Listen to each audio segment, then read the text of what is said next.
welcome to WSDH Live 91.5. My name is Jay McGrail. I'm the chair of the Sandwich School Committee, and I have a very exciting podcast for today. We have our STEM Journey Day here at the high school, which is exciting, and Gil will talk about that in a second. But I have Gil Newton, the director of the STEM Academy, and Dr. Luke Roberson, a rocket scientist from NASA. Not every day I have one of those in my podcast. Usually it's elementary and high school teachers and administrators, so it's kind of an exciting day for us. So, Gil, why don't you tell us a little bit about how this day came to be and exactly what we're doing here today? Okay, well, this is actually the fourth annual STEM Journey. In the last 3 years, it has been held at the Cape Cod Community College. Because of some facility issues, about a year ago, the STEM Journey Steering Committee approached me to see if Sandwich High School and STEM Academy were willing to sponsor it. And they took a look at our facilities here and were very impressed. They were all under one roof, and we have plenty of space for the activities, exhibitors, and all the other activities going on today. But we also wanted a keynote speaker, someone who's very special, and someone that fits in with STEM philosophy.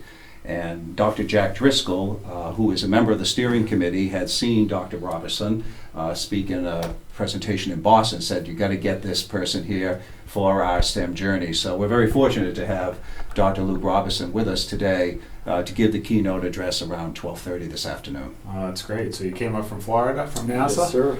I'm sorry it's not warmer than 20 degrees outside. Yeah, it was nice and 80 degrees when I left. So tell me a little bit about yourself and your background and what brought you here today and what you're going to talk about. So I work at NASA Kennedy Space Center in Florida. I'm a rocket scientist, so I design and build all sorts of flight experiments for exploration. I serve on failure analysis committees and determine how rockets fail or if payloads will fail and their failure mechanisms and materials. And I'll do rocket chemistry of solid rocket booster motors type applications, as well as liquid fuels. That's cool. So at one point in time you were in high school, and was STEM something that you were really interested in? Yeah, so when I was 4 years old, I wanted to be a scientist.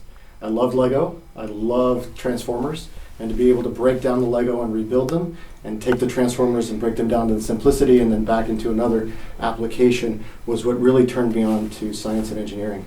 And so from there, I went through high school, took my AP courses, went on and got my undergraduate, master's and PhD in materials chemistry.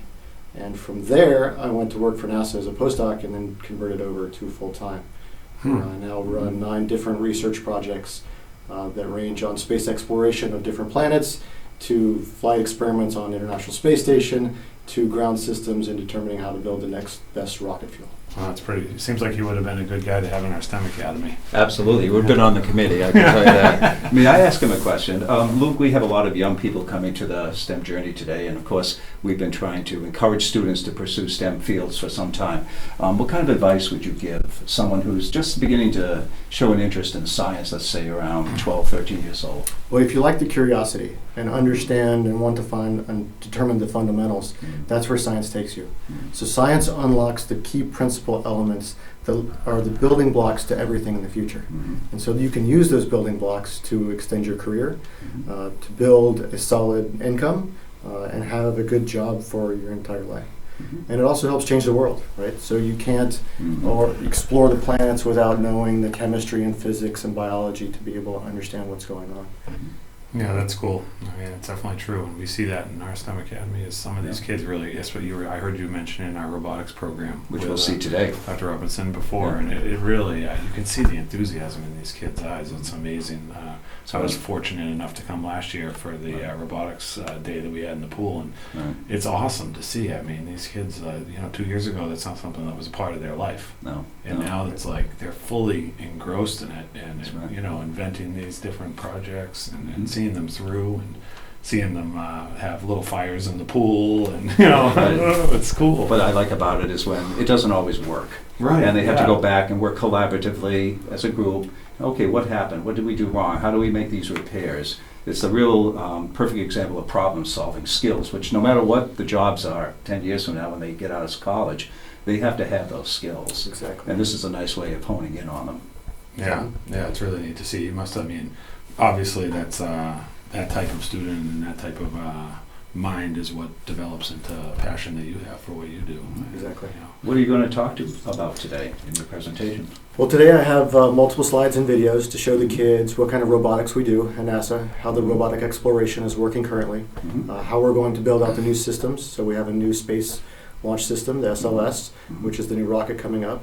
We have EM2, which is our Exploration Mission 2 launch coming up in a couple of years, where we'll send a capsule around the moon and come back. Wow.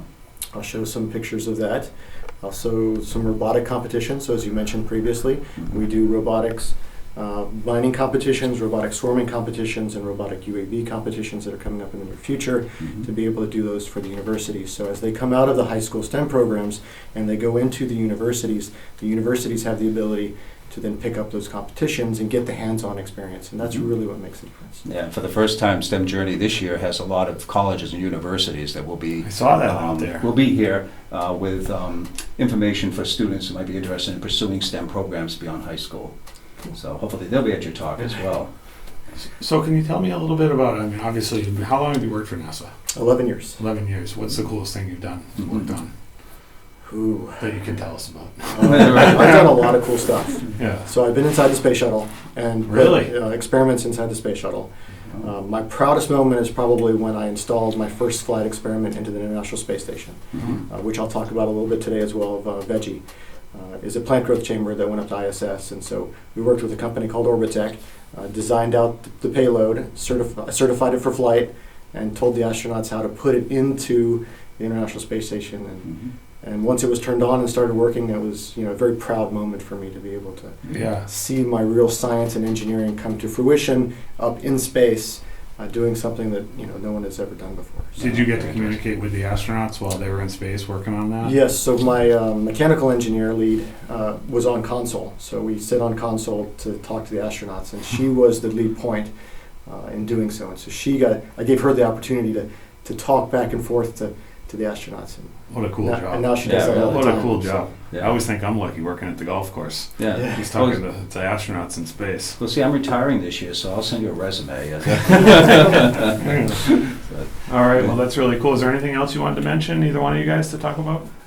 I guess I just want to, urge everybody to, watch this and think about, especially the young people, think about the opportunities that you're going to be talking about today. Because one of the things that I can see is that fire in their eyes when they are successful and when they do a project. And it's not just in robotics, it's across the board in many different STEM fields. And it's something that we tried to do with the STEM Academy right from the beginning. And so I'm hoping everybody will listen to you today and take it to heart and realize that, that this is something that they can do as well.